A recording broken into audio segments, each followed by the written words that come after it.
ಉದಾಹರಣೆಗೆ ಗ್ರಾಮ ಸಭೆ ಏನ್ ಹೇಳ್ತದೆ, ಜನರ ಕೈಗೆ ಅಧಿಕಾರ ಕೊಡಬೇಕು. ಈ ದೇಶದ ಯಾವುದೇ ಅಭಿವೃದ್ಧಿ ಯೋಜನೆ, ತನ್ನ ಊರಿಂದ ಹಿಡಿದು ದೇಶದ ಯಾವುದೇ ಯೋಜನೆಗಳು ಪ್ರತಿಯೊಬ್ಬ ಜನರ ಜನಾಭಿಪ್ರಾಯದ ಮೇಲೆ ರೂಪ. That is democracy. ಪ್ರಜಾಪ್ರಭುತ್ವ ಅಂದ್ರೆ ಈ ರಾಜ್ಯದ ಅಥವಾ ಈ ದೇಶದ ಪ್ರತಿಯೊಬ್ಬ ಪ್ರಜೆ ಪ್ರಭು ಆಗೋದು, ತನ್ನನ್ನು ತಾನು ಆಳ್ಕೊಳ್ಳೋದು ಅಂತ. ಆದ್ರೆ ಗ್ರಾಮ ಸಭೆಗಳು ನೋಡಿದಾಗ ಈಗ ಚರ್ಚೆ ಮಾಡಿದ ತಕ್ಷಣ ನಿಮ್ಗನ್ಸುತ್ತೆ ಗ್ರಾಮ ಸಭೆಗಳು ನಡೆಯೋದೇ ಇಲ್ಲ, ಗ್ರಾಮ ಸಭೆಯಲ್ಲಿ ಜನ ಬರೋದಿಲ್ಲ, ಗ್ರಾಮ ಸಭೆ ಸರಿಯಾಗಿ ಮಾಡೋದಿಲ್ಲ, ಇವರು ಯಾರಿಗೂ ಜವಾಬ್ದಾರಿ ಇಲ್ಲ ಅಂತ. ಯಾಕೆ ಗ್ರಾಮ ಸಭೆ ಚೆನ್ನಾಗಿ ನಡೆಯೋದಿಲ್ಲ ಅಂದ್ರೆ ಕಾಯ್ದೆ ಬಹಳ ಸ್ಪಷ್ಟವಾಗಿ ಹೇಳ್ತದೆ. ಸೆಕ್ಷನ್ 3 ಏನ್ ಹೇಳ್ತದೆ, ಕೇಂದ್ರ, ರಾಜ್ಯ, ಜಿಲ್ಲಾ ವಲಯದ ಎಲ್ಲಾ ಯೋಜನೆಗಳನ್ನ ರೂಪಿಸೋದು.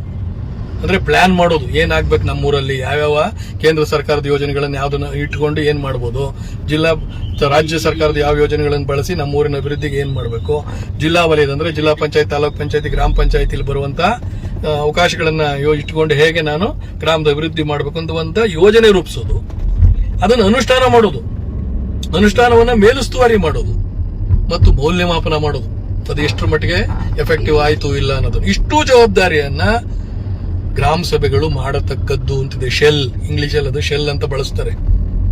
ಅಂದ್ರೆ ಅದು ಮಾಡತಕ್ಕದ್ದು, ಅಲ್ಲಿ ಆದ ತೀರ್ಮಾನಗಳನ್ನ ಬೇರೆ ಯಾವುದೇ ಹಂತದ ಸರ್ಕಾರಗಳು ಬದಲಾಯಿಸೋಂಗಿಲ್ಲ ಅಂತ ಕಾನೂನಲ್ಲಿದೆ. ಆದ್ರೆ ಇವತ್ತು ಆಗ್ತಿದ್ಯಾ? ಇಲ್ಲ, ಎಲ್ಲವೂ ಏನಾಗಿದೆ, MLA ಕೇಂದ್ರಿತ ಆಗಿದೆ. ಎಲ್ಲ ಆಯ್ಕೆ ಸಮಿತಿಗಳು, ಫಲಾನುಭವಿಗಳ ಆಯ್ಕೆ ಗ್ರಾಮ ಸಭೆಯಲ್ಲಿ ಆಗ್ಬೇಕು ಅಂತ ಹೇಳುತ್ತೆ ಎಲ್ಲಾ ವಲಯದ್ದು. ಬಟ್ ಎಲ್ಲ ಆಯ್ಕೆ ಸಮಿತಿ ಅಧ್ಯಕ್ಷರು ಇವತ್ತು MLAಗಳಿದ್ದಾರೆ. MLAಗಳ ಕೆಲಸ ಶಾಸನ ಮಾಡೋದು, ಫಲಾನುಭವಿ ಆಯ್ಕೆ ಮಾಡೋದು, ನಮ್ಮೂರಿನ ರಸ್ತೆ ಮಾಡೋದು, ಬ್ರಿಡ್ಜ್ ಮಾಡೋದು, ಚರಂಡಿ ಮಾಡಿಸೋದಲ್ಲ. ಈ ದೇಶಕ್ಕೆ ಬೇಕಾದ ಕಾಯ್ದೆಗಳನ್ನು ಮಾಡೋದು, ಯೋಜನೆಗಳು ರೂಪಿಸೋದು ಅವ್ರ ಜವಾಬ್ದಾರಿ. ಬಟ್ ಶಾಸಕರ ಕೆಲಸ ಬಿಟ್ಟು ಇವತ್ತೆಲ್ಲ ಅದು ಎಕ್ಸಿಕ್ಯೂಟಿವ್ಸ್ ಆಗ್ಬಿಟ್ಟಿದ್ದಾರೆ. ಇವತ್ತು ಕಾರ್ಯಾಂಗಕ್ಕೂ ಶಾಸಕಾಂಗಕ್ಕೂ ವ್ಯತ್ಯಾಸವೇ ಇಲ್ಲ, ಆ ಮಟ್ಟಕ್ಕೆ ಬಂದು ನಿಂತಿದೆ. ಆ ಕೆಲಸಗಳನ್ನ ಸ್ಥಳೀಯ ಸರ್ಕಾರಗಳು ಮಾಡಬೇಕಾಗಿತ್ತು. ಅದಕ್ಕೆ ತೊಂದರೆ ಏನಿತ್ತು, ಅದನ್ನ ಹೆಂಗ್ ಮಾಡೋದು ಅಂತ ರೂಲ್ಸ್ ಇರಲಿಲ್ಲ, ನಿಯಮಗಳಿರ್ಲಿಲ್ಲ.